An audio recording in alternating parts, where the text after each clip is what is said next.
ആകാശവാണി. നമസ്കാരം. പ്രത്യേക വാർത്താ ബുള്ളറ്റിൻ വായിക്കുന്നത് മഹേഷ് ദിവാകരൻ. ചോദ്യപേപ്പർ ചോർച്ച തടയുന്നതിനായി നാഷണൽ ടെസ്റ്റിംഗ് ഏജൻസിയെ കൂടുതൽ ശക്തവും സുസ്ഥിരവുമായ സ്ഥാപനമായി മാറ്റണമെന്ന് സുപ്രീം കോടതി. ഇതിനായി എന്തൊക്കെ നടപടികൾ സ്വീകരിക്കണമെന്നത് വിശദീകരിച്ചുകൊണ്ട് സത്യവാങ്മൂലം സമർപ്പിക്കാൻ വിദ്യാഭ്യാസ മന്ത്രാലയ സെക്രട്ടറിയോട് കോടതി നിർദ്ദേശിച്ചു. 4 റെയിൽവേ പദ്ധതികളും ഒരു ദേശീയപാത പദ്ധതിക്കും ഉൾപ്പെടെ 13,041 കോടി രൂപയുടെ പദ്ധതികൾക്ക് കേന്ദ്ര മന്ത്രിസഭയുടെ അംഗീകാരം. പശ്ചിമ ബംഗാൾ, ഒഡീഷ, തമിഴ്നാട്, ആന്ധ്രാപ്രദേശ് എന്നീ സംസ്ഥാനങ്ങളിലായി 8 ജില്ലകളെ ഉൾക്കൊള്ളുന്ന 4 റെയിൽവേ മൾട്ടി ട്രാക്കിംഗ് പദ്ധതികൾ ഇതിൽ ഉൾപ്പെടുന്നു. കേന്ദ്ര ആഭ്യന്തരമന്ത്രി അമിത്ഷായുടെ അധ്യക്ഷതയിൽ തമിഴ്നാട്ടിലെ മഹാബലിപുരത്ത് നാളെ സതേൺ സോണൽ കൗൺസിൽ യോഗം ചേരും. ആന്ധ്രാപ്രദേശ്, കർണാടക, കേരളം, തമിഴ്നാട്, തെലങ്കാന എന്നീ സംസ്ഥാനങ്ങളും പുതുച്ചേരി, ആൻഡമാൻ നിക്കോബാർ ദ്വീപുകൾ, ലക്ഷദ്വീപ് എന്നീ കേന്ദ്രഭരണ പ്രദേശങ്ങളും ഉൾപ്പെടുന്നതാണ് കൗൺസിൽ. ലഫ്റ്റനന്റ് ഗവർണർമാർ, മുഖ്യമന്ത്രിമാർ, മന്ത്രിമാർ തുടങ്ങിയവർ പങ്കെടുക്കും.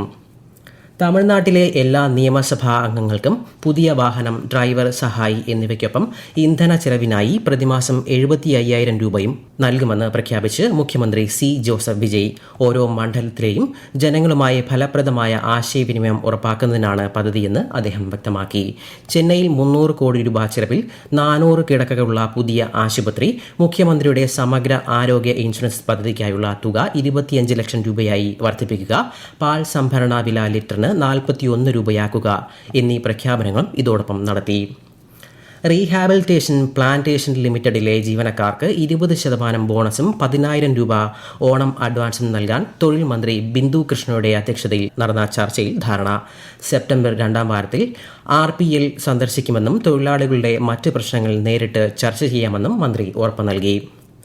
വിനോദസഞ്ചാര വകുപ്പ് സംഘടിപ്പിക്കുന്ന ഓണാഘോഷത്തിന്റെ ഭാഗമായ ട്രേഡ് ഫെയറിന്റെയും എക്സിബിഷന്റെയും ഉദ്ഘാടനം തിരുവനന്തപുരം കനകക്കുന്നിൽ മറ്റന്നാൾ മന്ത്രി PC വിഷ്ണുനാഥ് നിർവഹിക്കും.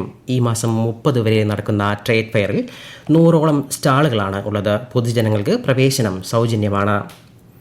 ഓണക്കാല തിരക്ക് കണക്കിലെടുത്ത് അധിക സർവീസ് ഏർപ്പെടുത്തുമെന്ന് KSRTC.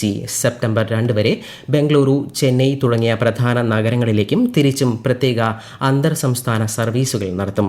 കൂടുതൽ വിവരങ്ങൾക്കും ടിക്കറ്റ് ബുക്ക് ചെയ്യുന്നതിനും 9447071021 എന്ന വാട്സ്ആപ്പ് നമ്പറിൽ ബന്ധപ്പെടാവുന്നതാണ്.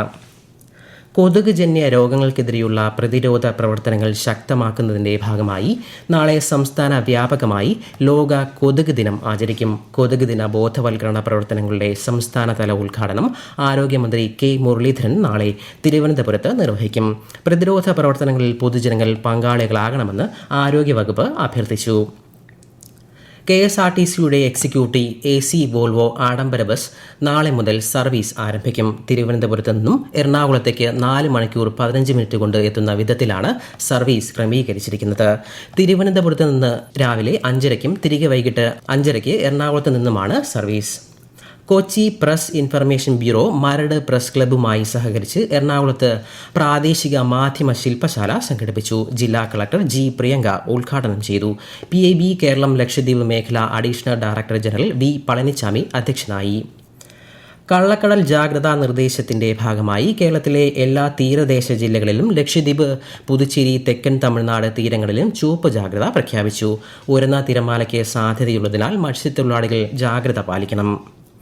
അവധി ദിവസങ്ങളിൽ അനധികൃതമായി പാറയും മണ്ണും ഖനനം ചെയ്യുകയും കടത്തിക്കൊണ്ടുപോവുകയും നിലം നികത്തുകയും ചെയ്യുന്നവർക്കെതിരെ കർശന നടപടി സ്വീകരിക്കുമെന്ന് കോട്ടയം ജില്ലാ കളക്ടർ. എല്ലാ താലൂക്കുകളിലും പ്രത്യേക സ്ക്വാഡ് പരിശോധന നടത്തുമെന്നും ജില്ലാ കളക്ടർ നിർദ്ദേശിച്ചു.